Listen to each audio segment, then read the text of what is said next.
প্রিয় দর্শক, ক্রিকেট বিশ্বকাপে এবার শুধু ব্যাট বলের লড়াই নয়, চলছে রাজনীতি, কূটনীতি আর নিরাপত্তার ভয়ঙ্কর যুদ্ধ। বাংলাদেশের ম্যাচ বয়কটের পর এবার আরও বড় সিদ্ধান্তের পথে পাকিস্তান। ভারতের বিপক্ষে ম্যাচ না খেলার ইঙ্গিত দিয়ে পুরো ক্রিকেট বিশ্বে তোলপাড় ফেলে দিয়েছে পাকিস্তান ক্রিকেট বোর্ড। প্রশ্ন একটাই, পুরো বিশ্বকাপ বয়কট নাকি শুধুই ভারত ম্যাচ? সবশেষ আপডেট জানতে ভিডিওটা শেষ পর্যন্ত দেখুন। সূত্রের খবর অনুযায়ী বাংলাদেশ বিশ্বকাপ থেকে নিজেদের সরিয়ে নেওয়ার পর পাকিস্তান ক্রিকেট বোর্ড ব্যাপক চাপে পড়ে যায়।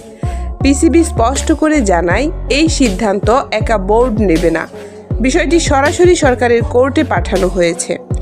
পাকিস্তানের প্রধানমন্ত্রী শাহবাজ শরীফের সঙ্গে একাধিক বৈঠক করেছেন পিসিবির চেয়ারম্যান। সেখানে মূল আলোচনার বিষয় ছিল দুটি: পুরো বিশ্বকাপ বয়কট করা হবে নাকি শুধুমাত্র ভারতের বিপক্ষে ম্যাচ খেলবে না পাকিস্তান। এর মধ্যে জানা যায়, আর্থিক সংকটের কারণে পুরো বিশ্বকাপ বয়কটের বিপক্ষে মত দিয়েছেন পাকিস্তানের প্রধানমন্ত্রী, কারণ এতে পিসিবির বিশাল অঙ্কের আর্থিক ক্ষতি হবে। তবে ভারতের বিপক্ষে ম্যাচ নিয়ে অবস্থান এখনও পরিষ্কার নয়। বিশেষ করে নিরাপত্তা ও রাজনৈতিক ঝুঁকির কথা তুলে ধরে পিসিবি বারবার বলছে, এই ম্যাচ পাকিস্তানের জন্য সবচেয়ে বড় মাথা ব্যথা। এদিকে শোনা যায়, ভারত পাকিস্তান ম্যাচ ঘিরে শ্রীলঙ্কায় নেওয়া হচ্ছে সর্বোচ্চ নিরাপত্তা ব্যবস্থা।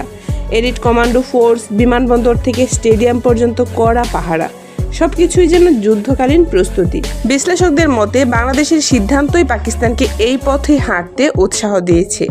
বাংলাদেশকে বন্ধু দেশ হিসেবে দেখিয়েই পাকিস্তান কৌশলগত চাপ তৈরি করছে আইসিসি ও ভারতের উপর। সব মিলিয়ে দর্শক, ভারত পাকিস্তান ম্যাচ এখন আর শুধু ক্রিকেট নয়, এটা পরিণত হয়েছে রাজনীতি ও ক্ষমতার লড়াইয়ে। শেষ পর্যন্ত পাকিস্তান কী সিদ্ধান্ত নেয়?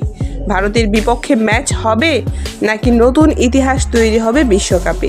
আপনার মতামত কমেন্টে জানাতে ভুলবেন না। ভিডিও ভালো লাগলে লাইক দিন, শেয়ার করুন আর এমন সব এক্সক্লুসিভ ক্রিকেট আপডেট পেতে চ্যানেলটি সাবস্ক্রাইব করুন।